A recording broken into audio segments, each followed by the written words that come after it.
Good evening. Allow me to welcome everyone to the next to last Surgeon General Initiative Health Webinar of the year. Thank you for taking the time to join us in addressing a serious matter during what is typically only noted as the most wonderful time of the year. Unfortunately, according to the American Psychiatry Association, 38% of us surveyed said that our stress increases during the holiday season. This can lead to physical illness, depression, anxiety, and substance misuse. I'm asking you to reflect on whether any of the reasons given may apply to you, including a lack of perceived time, financial pressures, gift giving, family gatherings, and the longing for loved ones who have passed on.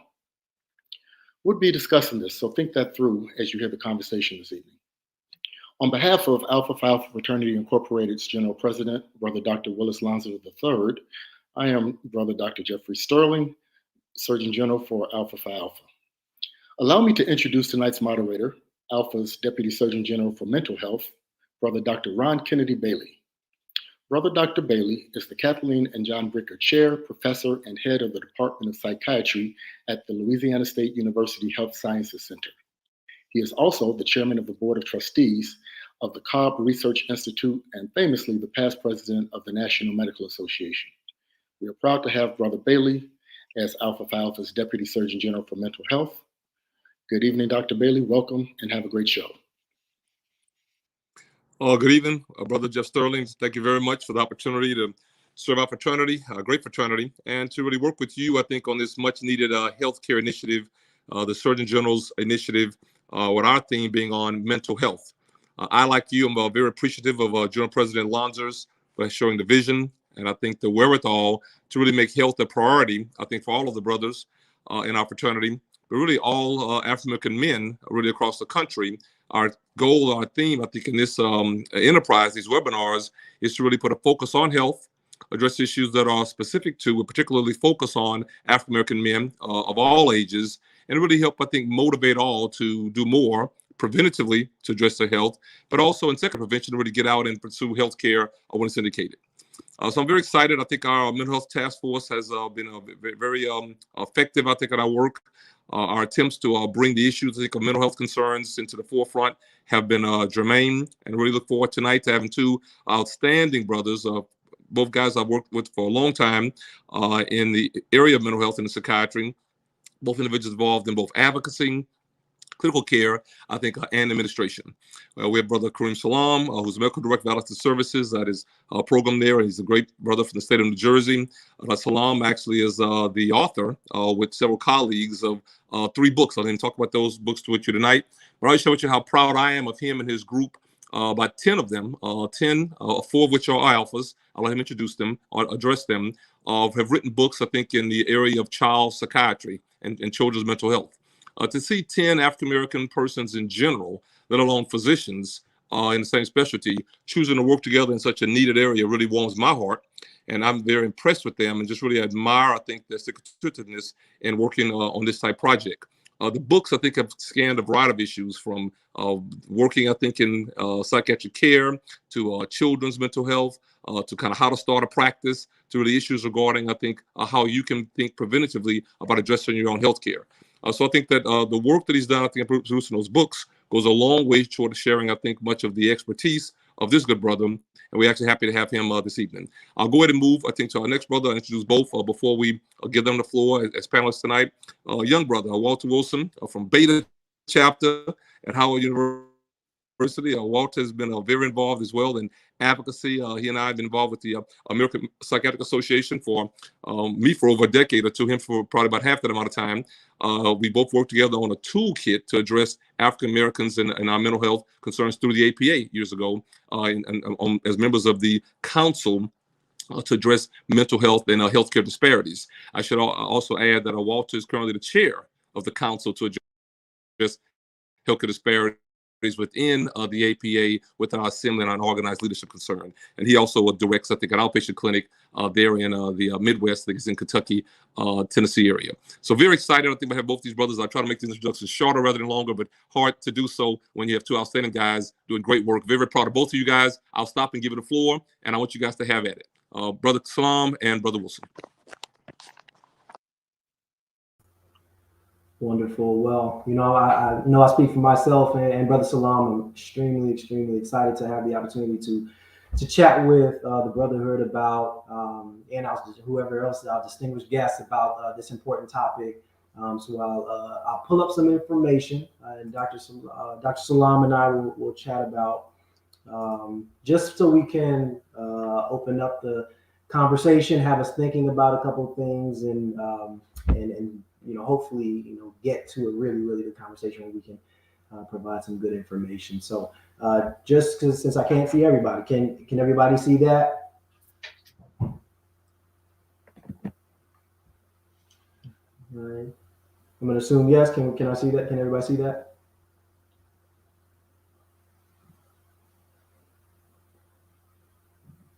All right.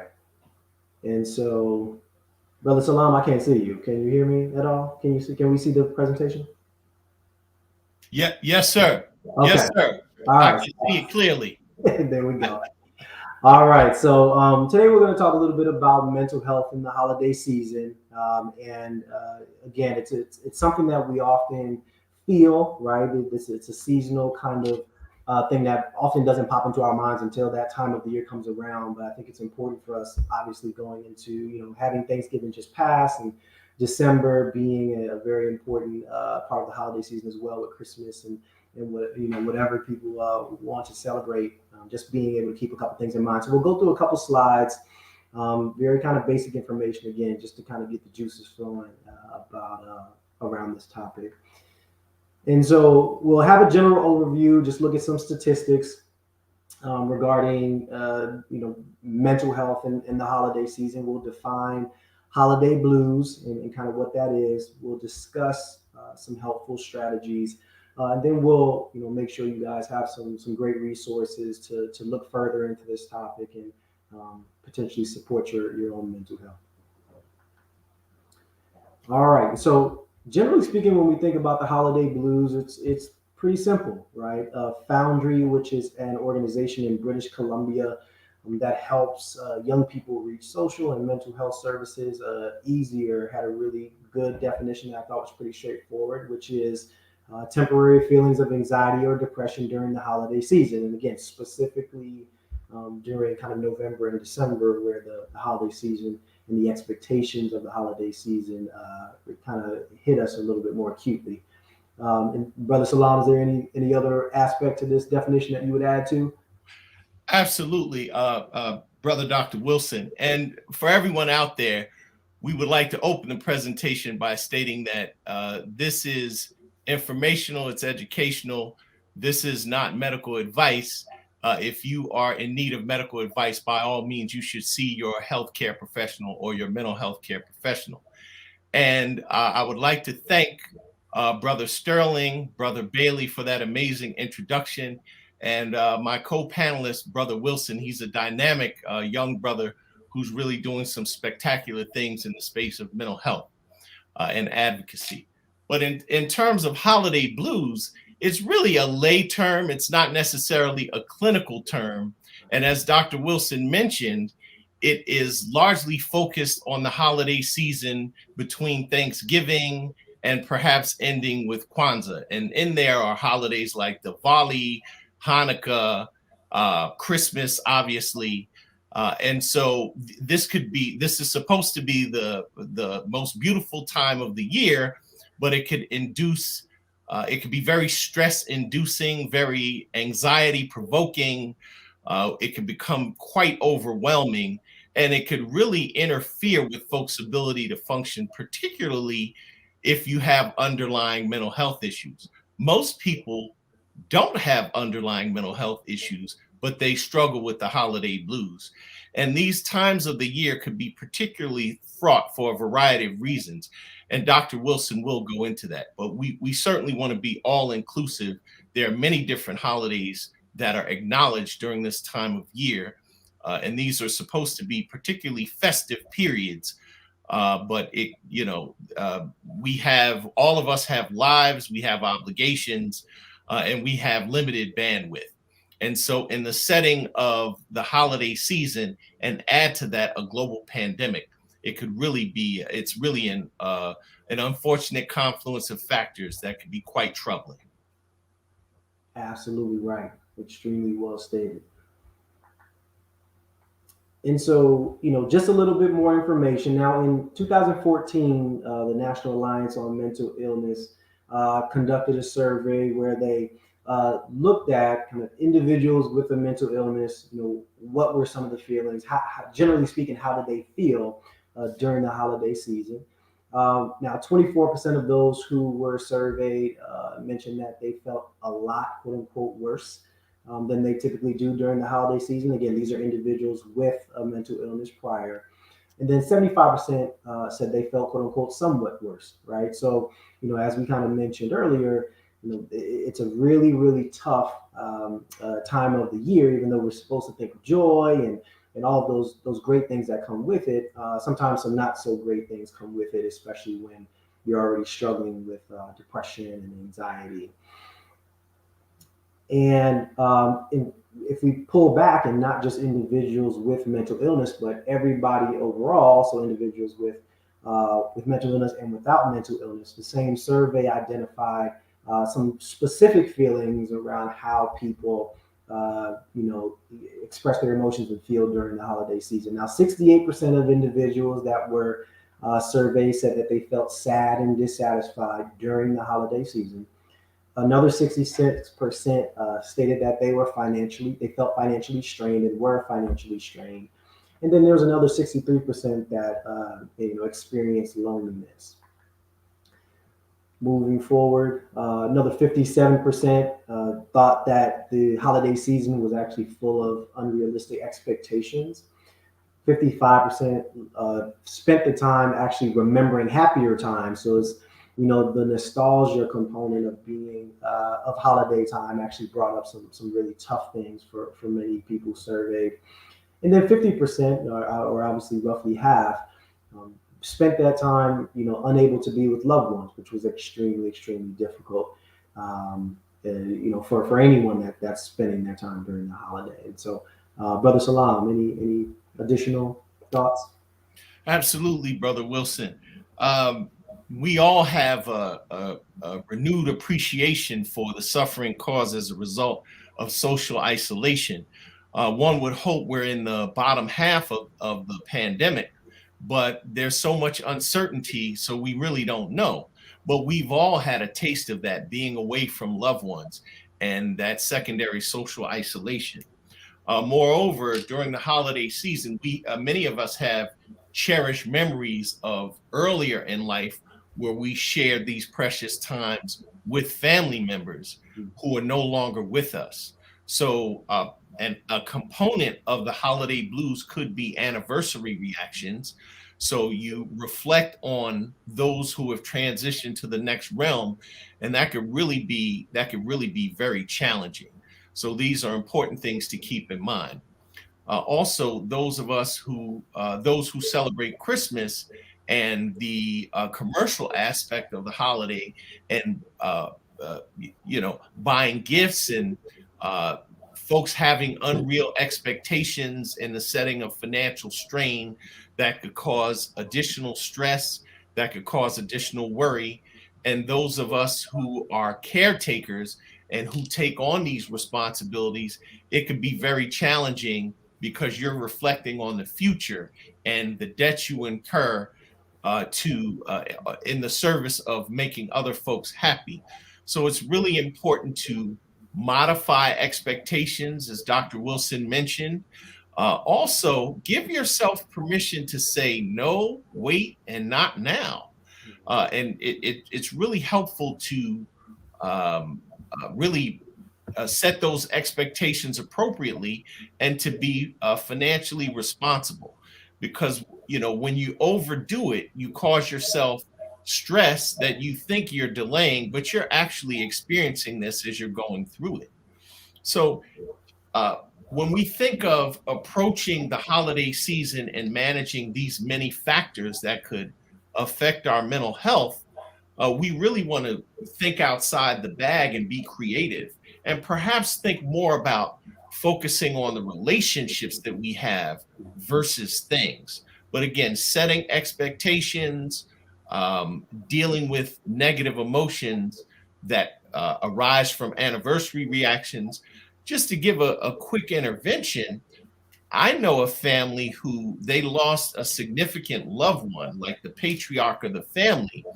And during these periods, we're thinking about loss, but we could use this time to honor their memory and maybe have a family game night devoted to that lost loved one versus going into brooding and depression and negative emotions. So we have to strategize appropriately to get through these challenging times. Absolutely. And that's a great segue into kind of talking through how to navigate, the holiday blues and some of the good and not so good emotions that come along with it. Again, the National Alliance on Mental Illness wrote, I think this was in actually 2013, something that really continues to resonate. Obviously, it's something that continues to be relevant. But they wrote a blog that actually was entitled "Beat Back the Holiday Blues," and I thought it actually had some really interesting strategies just for us to think about as we engage in our current holiday season and any future holiday seasons. And so a couple of things were mentioned by Dr. Salam. Again, perfect time, and thinking about first managing cultural pressure.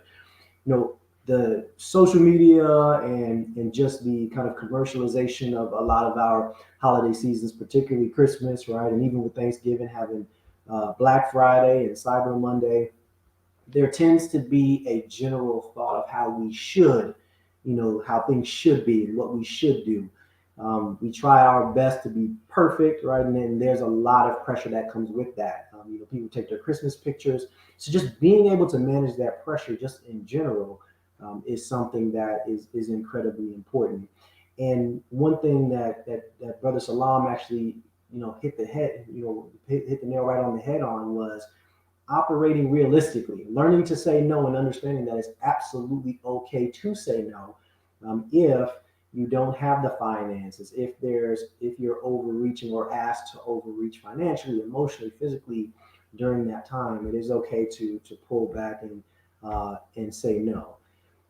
Managing your inner superhero, I think, is a really, really good one that to me would resonate almost across the board. And the reality is that our families are tough, right? We love our families, but we know that there are those who are supportive and those who are not so supportive. And there can be some toxic elements even within our own families, as many of us understand. But what we often find during the holiday time, especially with our kind of personality types, right? As alphas, we're driven. We try to correct problems and find solutions for things. We tend to try to be the superhero, right? We tend to try to fix everybody's issues, but that exposes us to a lot of toxic subjects, a lot of toxic people in some cases. So you have to be able to manage that, right, and enjoy your holiday without feeling like you have to fix everything. And that leads right into prioritizing your well-being. Be self-aware and reflective of how you're feeling during the holiday. Your mood is a part of evolution, right? It tells you something is wrong or it tells you something is right, but you have to pay attention to it. And so, being self-aware, if your mood starts to go in a direction you're not comfortable with, just take a step back and being able to reflect and understand why. Also, be analytical. It is absolutely okay to think through what your goals of each one of those holidays are. So whether that's financial, whether that's emotional, knowing who's going to be coming to the gathering and being able to navigate what you want to do with one person, what you don't want to do with another.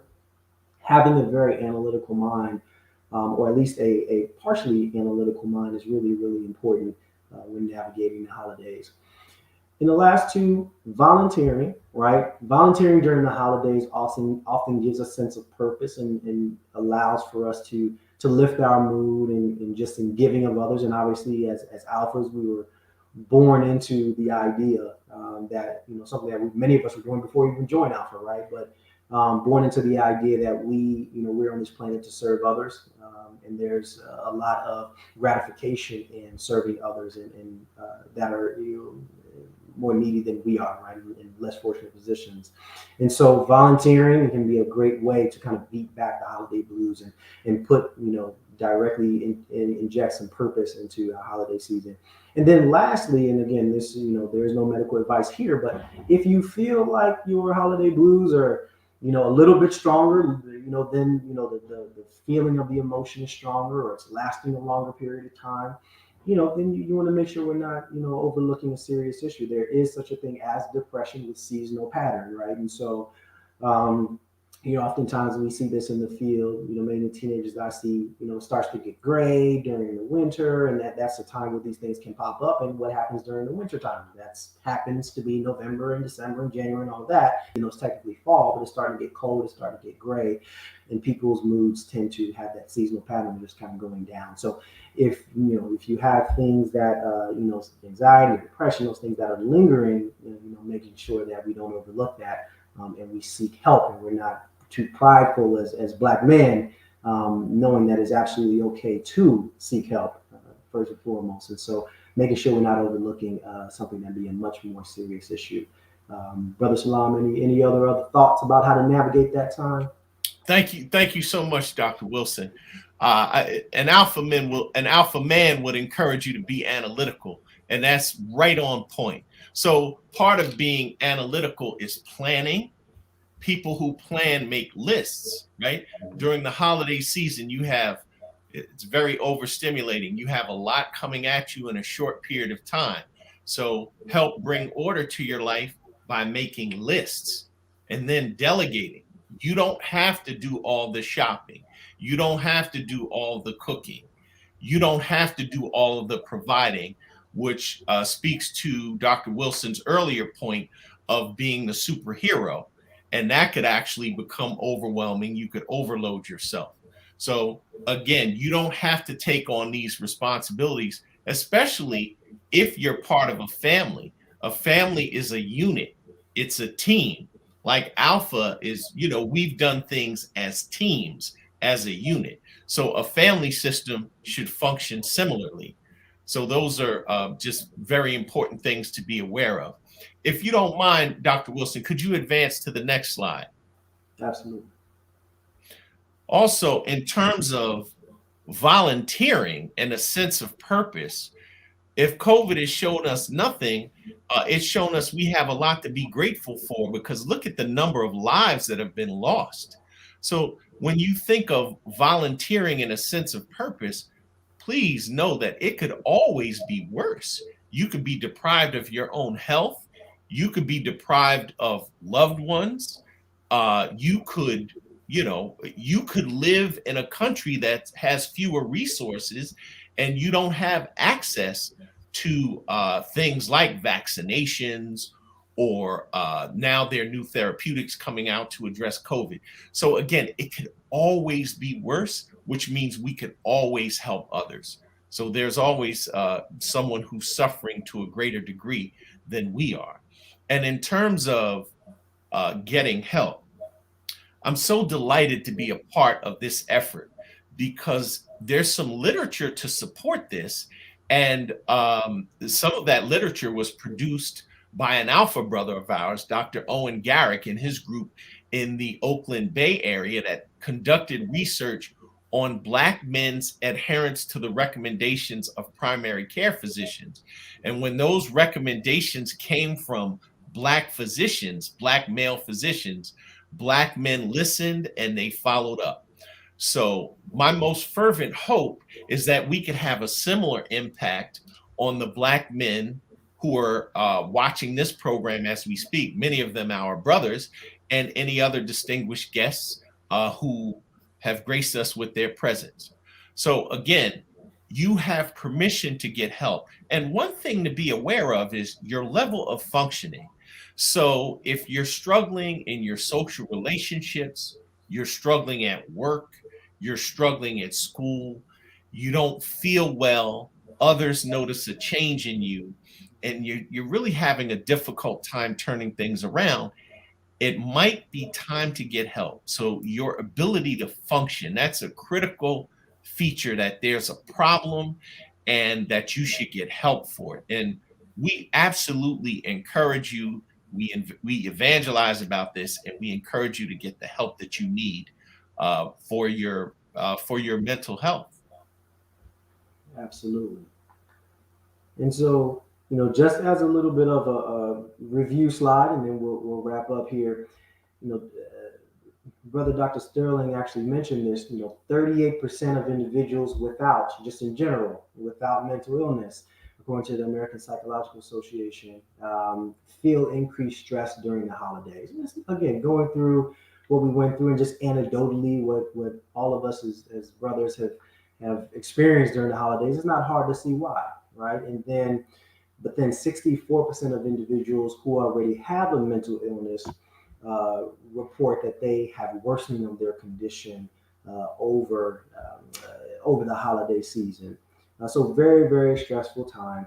And what these things often lead to, again, which Brother Sterling mentioned, depression, physical illness, anxiety, and substance misuse. We have to be very careful not to overlook these things, not to overlook the stress that we do feel during these times, because they do have real consequences, both mentally and physically. And so just wanted to leave you gentlemen with, some helpful resources. McLean's Guide to Managing Mental Health Around the Holidays is a really, really well-written mental health support document that we can utilize for around these times as Black men, to be able to manage the stress that comes along with the holiday season. NAMI has a great mental health by the numbers website page. It just kind of talks through just mental health stats kind of in general. But then there's Black Men's Mental Health Matters, which is an article written by the American Psychological Association, which I think is really, really would be really helpful for us to just think about. One thing that again, I'm gonna reemphasize that Brother Salam emphasized, which is it is okay to get mental health treatment. It is okay to get help. In fact, there's strength in it. Okay, and so we often suffer in silence as Black men. We want to make sure that as Black men we support each other and encourage each other to get the help that we need. To be leaders of our community, we have to be mentally healthy. And so, Dr. Salam, is there any other thoughts that you had? Absolutely. Thank you so much, Dr. Wilson. I would definitely recommend the National Alliance for Mental Illness, NAMI, their website. They have an entire section devoted to African American mental health. I've been blessed to be a part of Global Health Psychiatry, where we publish mental health literature focused on the Black community. We published 3 books in just as many years. The first book is entitled Mind Matters, a resource guide to psychiatry for Black communities.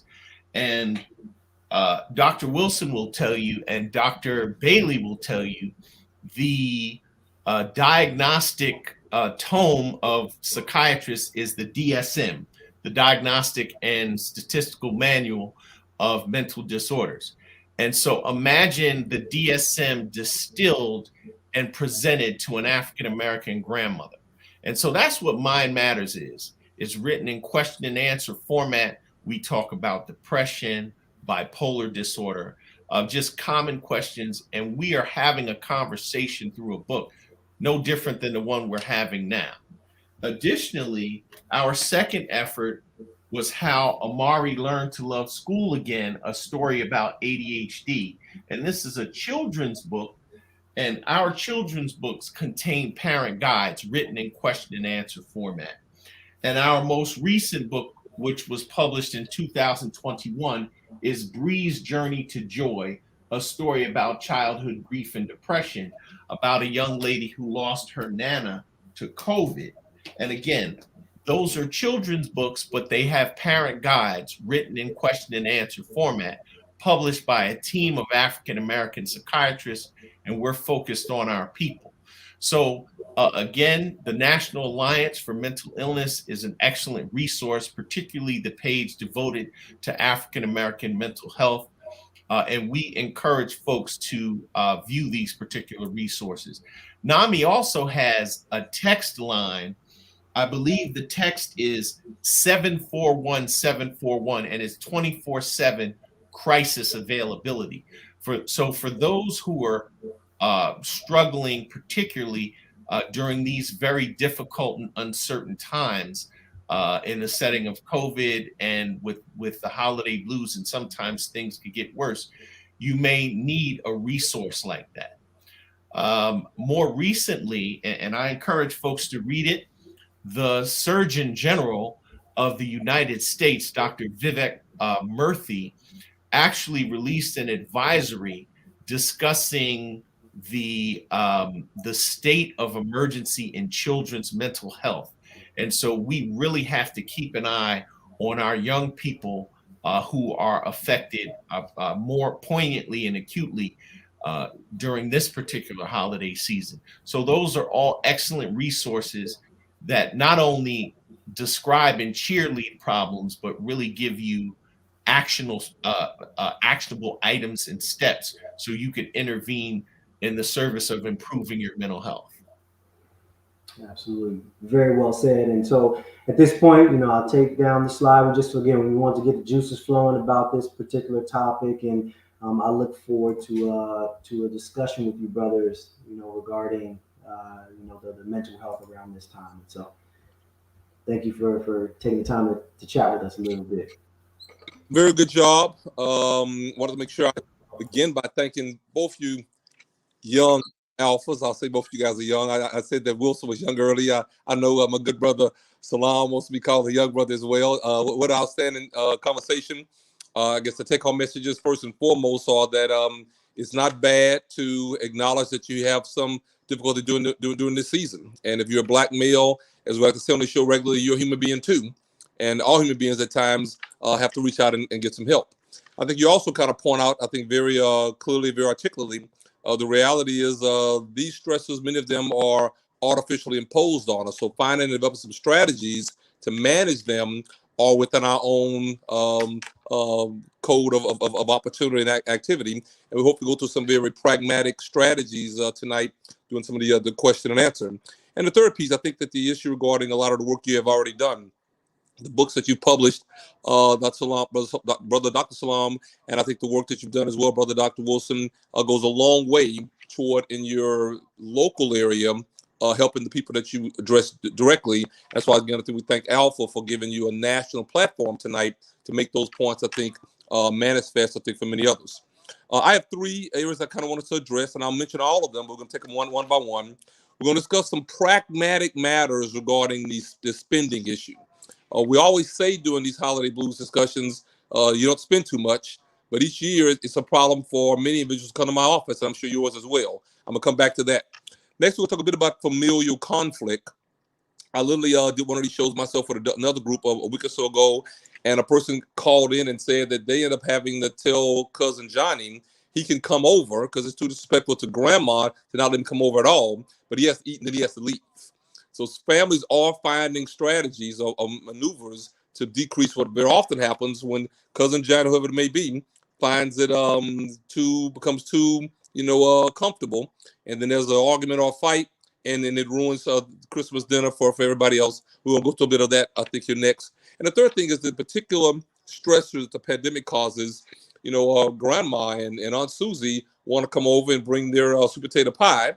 And can we sit together, or should we have masks on? And what are the challenges? And do we ask other family members, have you been vaccinated? And then have you had your booster? All those issues, I think, are creating a fair amount of anxiety in the minds of many. I thought your slides, Brother Wilson, were very timely in that regard. But I want you guys to do a deep dive in our next 30 minutes and kind of address some of those. So let's start with some very pragmatic, very tactical strategies that you've shared with your patients over the years in addressing this issue of this pressure to spend, and perhaps at the end of the holiday season, be in unnecessary debt. Let's go to you first, Dr. Salam. So with most financial matters, setting a budget, and you know what it takes? Good old-fashioned discipline. Can't be found on a shelf at Walmart or in a package from Amazon. So start with budgeting, and you have to be disciplined. And again, to reflect on what Dr. Wilson said, it's setting expectations early on. Many of us are not independently wealthy, and the benefits and joy of overspending, particularly for this brief holiday season, it could cause more despair than it could cause happiness. So discipline, writing a list, and sometimes you may have to write a list of the things you're going to purchase, and then you could also write a list of what are some of the things you could be accused of, or the mean names you could be called because you didn't spend extravagantly and lavishly on everyone.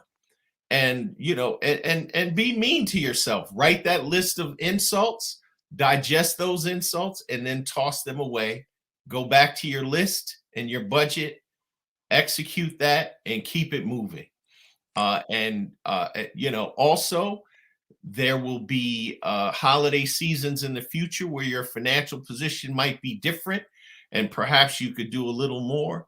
But life is easier to navigate when you focus on the challenges you're facing, and not the wishes, and not the way you wish things to be.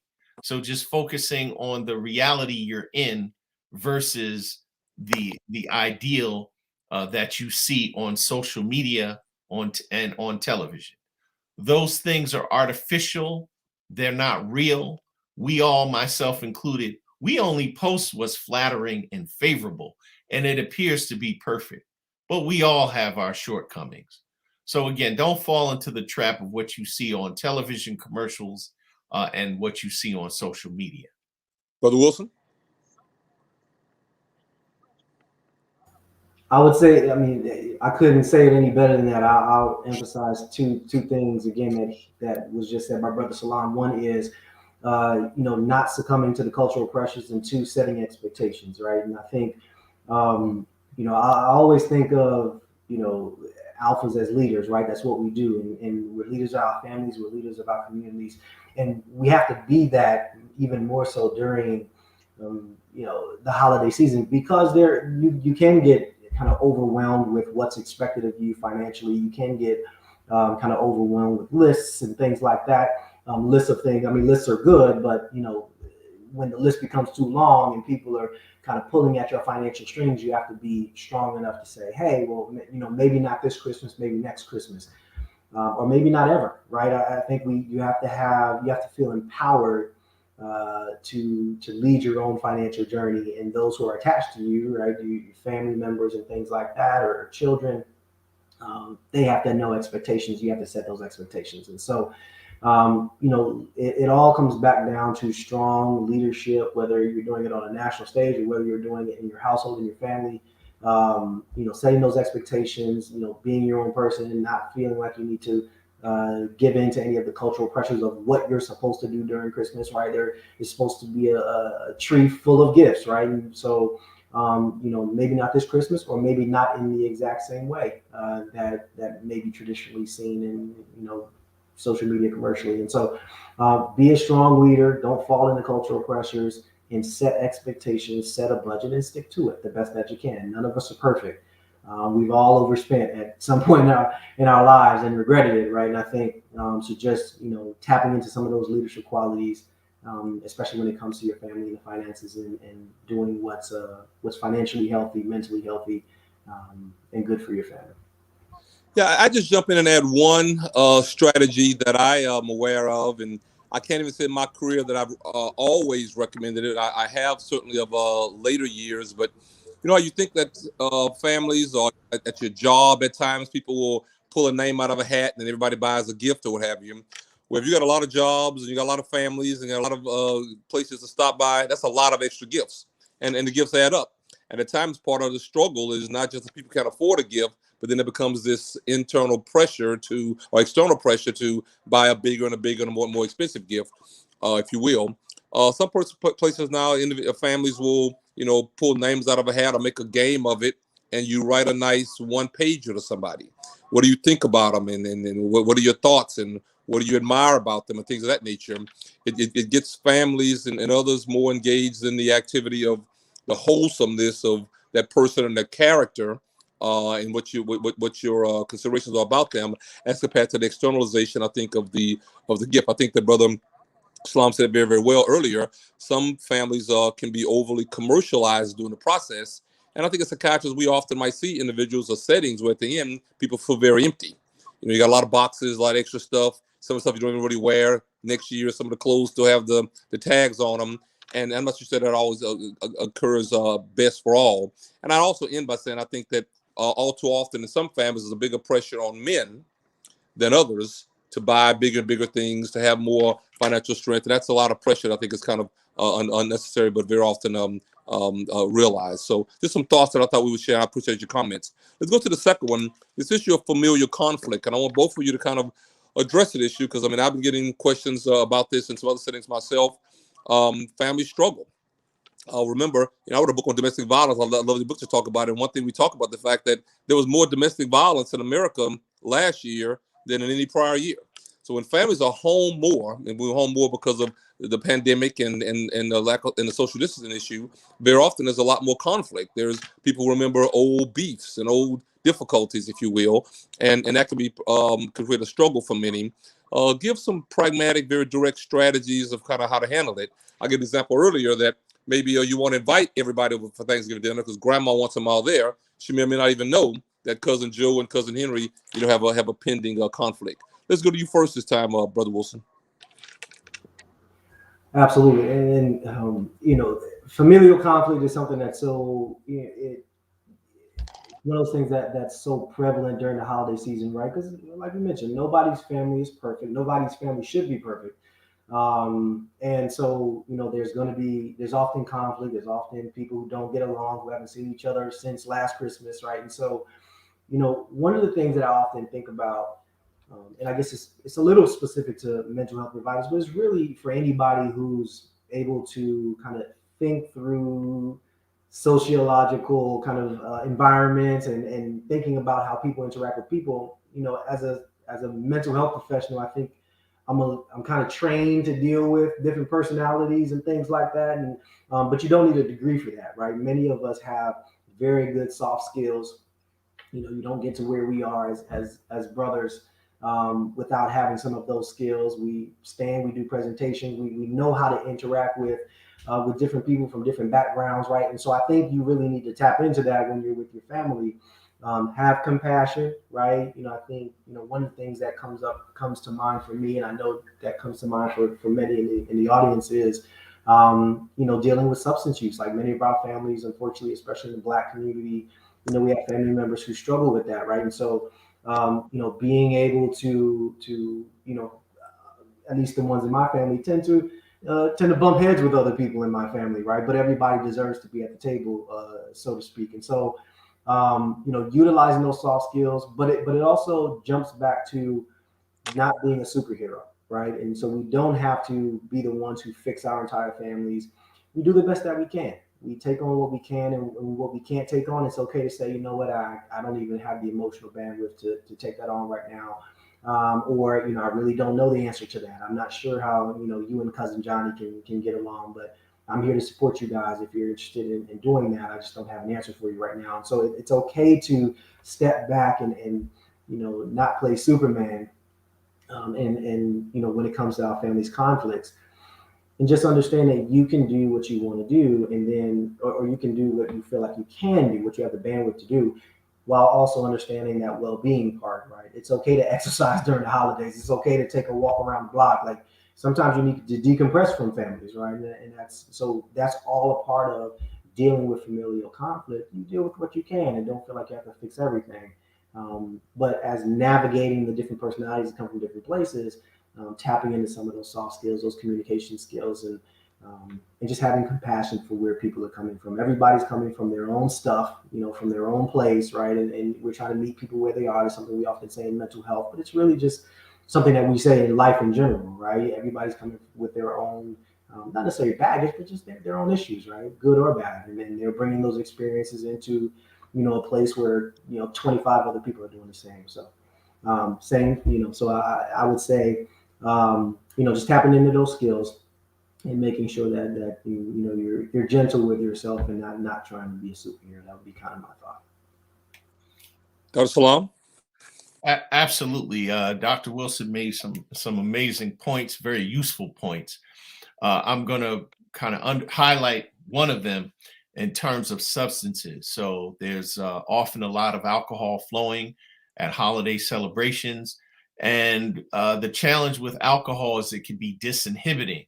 So, in some quarters, some folks say a drunk man speaks the truth. And some of those truths are painful. Right. And so if you are the host of a holiday gathering, you are in charge of those things. And if you know that someone disinhibiting themselves with alcohol in the setting of underlying family conflict, that could really escalate quickly. So you really want to manage that. To the degree you can, you certainly want to manage that. Dr. Wilson mentioned, in terms of managing these conflicts and the responsibility that comes, particularly with the host or someone in a more a leadership position in the family, that those acts of self-care and self-preservation are critically important. And the thing about self-care is no one could do that for you. You have to do that for yourself. So, taking care of yourself, decompressing, sticking with your habits, your exercise routine, particularly during the holidays. There's a surplus of unhealthy foods. So, but everyone has veggie trays now, so you might want to stay close to that.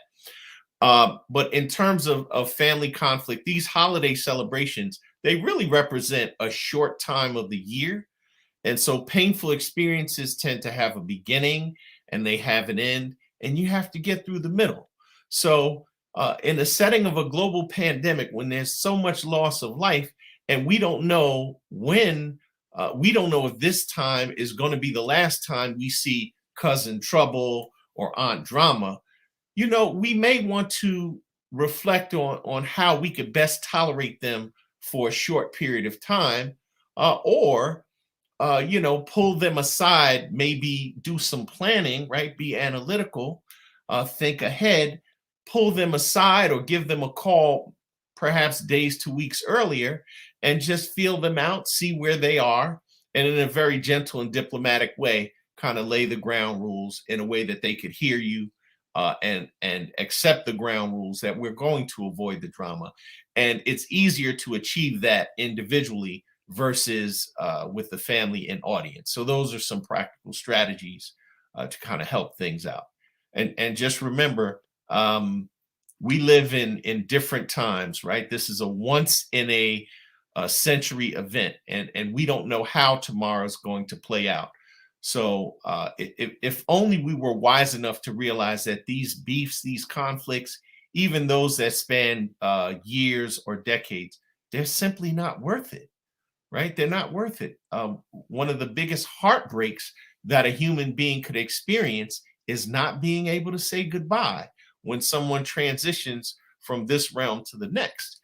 And so we have to be mindful of that. And we have to reframe and look at things through that lens and then assess those beefs and those conflicts and really see if it's worth it. Well, timely comments, and I think we made the point earlier. I also want to bring this to kind of a close for this section with the issue about the pandemic itself. For all the discussion about the stressor of the holiday season, this is, as I think you point out very correctly, Brother Dr. Salam, that we are having a holiday season, typical stressors in a very atypical year, a year or 2 years of this pandemic. And I mentioned a few things, and I'd like to get your feedback. One, I think many persons, myself included, thought when the pandemic started that it would end. I'm not sure when I thought it would end, but I definitely thought it would end before December of 2021. We probably started shutting things down first quarter of 2020, February and March at the least. So the longevity of it and the fact that there is not a finite ending that we know of. First we had Delta, and now we have Omicron, and there could be others. I think creates, an additional degree of anxiety, stressor-laden concerns, I think, in that of our patients and our families and our communities, that I think some words of wisdom from the two of you may be helpful in trying to figure out ways to deal with this potential infinity-based type of concern. I'd also think the pandemic brings an additional item that we historically have kind of thought very often. I think many other people tend to think that we have our handle around infections and viruses and bacteria. There's so many who think you can go to the doctor and get an antibiotic and you're going to be good. The idea that there was actually mortality or death tied to such, and that it has touched many families, my own as well. My father has two brothers, and one of them transitioned, I believe, to heaven last month, and he had COVID pneumonia. And I thought he was getting, and I went there twice, I thought he was getting the highest quality health care that we could find, on dialysis and IV antibiotics and IV steroids and all of the additional newer, more novel meds. Could be a bit, disenchanting, I think, for all of us. Myself as a doctor, my family, from family professionals and others. Those issues, I think, may bring some additional stressors, I think, on to person's circumstance. And the final point about the pandemic, I think, is this issue of social distancing. Many would argue that many of the things that in the past we would do that we don't do as regularly now takes away from us. And one of those, of course, is going to church. We very often come from a community of spiritually based people who get a great deal, I think, of their, internal pick me back up in their spiritual life. So not being able to go to church or mosque or synagogue for many is as problematic as deal with the issue on its own, because of lack of ability to respond using the normal or typical coping strategies. Those issues, I think, in play. Let's go to both of you again and give you a chance to kind of address some more pragmatic recommendations, I think, for our audience tonight on ways during this holiday season to address some of the unique challenges of this pandemic. So why don't I jump right in? I think we're in a unique position as African-American male physicians in our families. And that applies to women as well, African-American female physicians. But they, in some quarters, the African-American male physician is called the medical unicorn because there's so few of us. But that said, we tend to command an audience, and we should take advantage of that, particularly as it applies to our families. We occupy a very trusted position. So I'm just going to state it: get vaccinated. Okay, I'll say it again: get vaccinated and get boosted. And what you're mitigating is the risk of severe illness and death. So in terms of transmission, that's where the physical distancing comes in, the hand washing, those types of things. But you want to stay out of the hospital. You want to live as many years as you can, and you want to have a high quality of life. And we're beyond the time for ambiguity. So as a knowledgeable healthcare professional, you have to take a stand, but also know that even with your family members, they have autonomy. They're grown folks, and they're going to do what they want to do, and they have to live with the consequences. But what we can do is we are trusted sources who could share information, and you could talk to your family, those who may be vaccine reluctant, hesitant, or resistant. You could ask them, how many times have I willfully attempted to harm you? How many times have I willfully given you bad advice? And take it to the next level. How often have I given you bad medical advice? And you're my family. We share, we share genes, we share blood. How many times have I failed you? And typically the answer is not too many. So why would I start now? So you exploit that relationship of love and trust to deliver sound medical information. Also, I mentioned this earlier, but COVID is unique in that, folks haven't been able to say goodbye, and imagine the devastation that leaves you with. So when you're educating family members, that's an act of love. That's a gift. That's the volunteering that Dr. Wilson was talking about. Okay, so approach your family that way. And also, as much as we would want to just bully folks into getting vaccinated, no one wants to be bullied or no one wants to be told what to do. But with that love relationship, you can make considerable gains. finally, why don't we shift and focus on what we've gained through COVID versus what we've lost? So, for example, look at this very program. We've been educated, we've been given the ability to leverage this technology to connect with our brothers to share this valuable information, right? And we're not going back to the way things were pre-COVID. So now we have a larger stage and we can help more people. So what have we gained as a result of this experience? How has our world changed? So we could think about things like that. Just exercising some common sense. And the final pain point is that COVID justice could be swift and it could be lethal. And you can remind folks of that. Like you have to be prepared to live with the consequences if you don't follow the science. And sadly enough, those consequences could be very difficult. And if you can't do it for yourself, what about those love relationships? And what about those grandchildren, aunts, uncles, and cousins you want to spend more time with? Brother Wilson.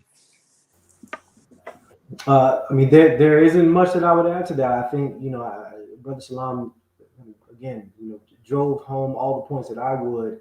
I'll emphasize, because it's something we do in our offices every day, is you meet people where they are. They're going to have different beliefs and different understandings about vaccines and what COVID is and what COVID isn't. In our family, like you mentioned, we leverage the fact that, we love our families. We want the best for our families. We always want the best for our families, hopefully, right? And be able to leverage that to be a beacon of education for people who, I'm open. Come talk to me about the vaccine. There doesn't have to be any undue pressure necessarily. It's just, if you have any questions about it, you come to me, because that's what I do. That's the field that I'm in. And so, meeting people where they are, respecting their autonomy, but also being very strong, particularly if people are meeting at your home, right? I'm not going to kid anybody. If people come to my home, they get vaccinated, right? That's just where I am. And so, it's okay to respect people's autonomy and not necessarily judge or anything like that, but also have conviction about your own feelings, especially as medical providers, where many of us have either had a family member pass away, as Brother Bailey mentioned, or we've been in the hospital where we've seen droves of people pass away, which is a trauma in itself. And so being open, being honest, providing yourself as a safe space to be able to discuss what has become a very political kind of lightning strike kind of conversation around the country, but also being very strong in your own convictions about what's correct. And like Brother Salam mentioned, following the science, and the science says, get vaccinated. It's that simple. We're too intelligent not to. Get vaccinated. And encourage the best that you can without forcing the people that you love to do the same. And so we always want to meet each other for the next Christmas. So we don't want to make this one or anyone our last unnecessarily. Excellent points, brothers. Outstanding points. I'll end this section before we move to the question and answer with Brother Dr. Sterling, Surgeon General, by adding a few things. First, we rarely do psychiatric programs without sharing the National Suicide Prevention Hotline. We don't share it for a reason other than it's an additional resource for individuals who may be in need. And that number is 1-800-273-8255. I'll repeat it. The National Suicide Prevention Hotline is 1-800-273-8255. That number will actually be changing at some point this year. We're going to move to a 988 number for the Suicide Prevention Hotline. So that is actually in stow. I think that Brother Salam made this comment earlier, and I thank him for it. But I want to make sure we comment again about our disclaimer that this is not intended, this webinar, to be direct medical advice. If you take your advice to your own physician for a specific individual advice, this is information only. And it's done, I think, from a perspective of focus on individuals who may be at high risk. So I think that disclaimer always is necessary in a setting like this, because we want to make sure we're very clear about, I think, our targets and objectives. In summary, I just make, I think, a couple points. I think that the discussion is meritorious. I think, as Brother Salam points out, we have gained quite a bit during the period of the pandemic, and it certainly is one of those concepts. We've learned that we can share information across a wider range for individuals, brothers in the fraternity, and I think that's necessary and helpful. One would hope that over time we would see some results, that we see better health and better health outcomes for African men in general, especially I think one would argue within our fraternity. I think it's a very fair point. I also acknowledge, I think Brother Wilson pointed out very clearly, some things that they do regularly in their clinic, how they regularly address, we take you where you're coming from and at your current place. That really resonates with me. I think that's a key issue for all of us to think. The realities in our job, in our career, and at home, with our family, and our extended metric or network matrix of people in the face with, extended family or friends or colleagues or co-workers. Persons are where they are. Where we can engage with them. Very often the struggle is to try to alter or change that. Probably it's better or more stratified attempt and a more effective attempt to take them where they are and help them as best you can using your resources and what they allow you to engage them with, I think, at that particular point. I think we'll end with that piece. I think it's very well said, very timely. I want to thank both you brothers for just outstanding comments tonight. I think we've gone about an hour, and I think the last 15 minutes we do question and answer through the chat with Brother Jeff Sterling.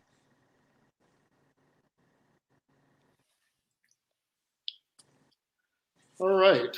I am fascinated by the question that remains in the comments. So I just want to address the question submitted by Richard Dawson. I'll read it for those of you that don't see it. How do we tell others that we are depressed without bringing our family members down during the holidays? We don't want to be a burden. You know, again, over the last 25 years, I've seen this exact expression of concern by psychiatric emergencies that are presented to various emergency departments across the country. I just want to say this, and I really want you to think about this, because what you've captured is the mindset of the behavioral health patient in need. You have got to get over the notion that you are a burden. Your family members simply are not that selfish that they would take your expression of pain and need as an imposition upon them. And if they do, then they need to get over it, quite frankly. You have to be able to open up to those that care about you. You have to get your family members to understand that they are a needed safety net. They have to be the resource available to you.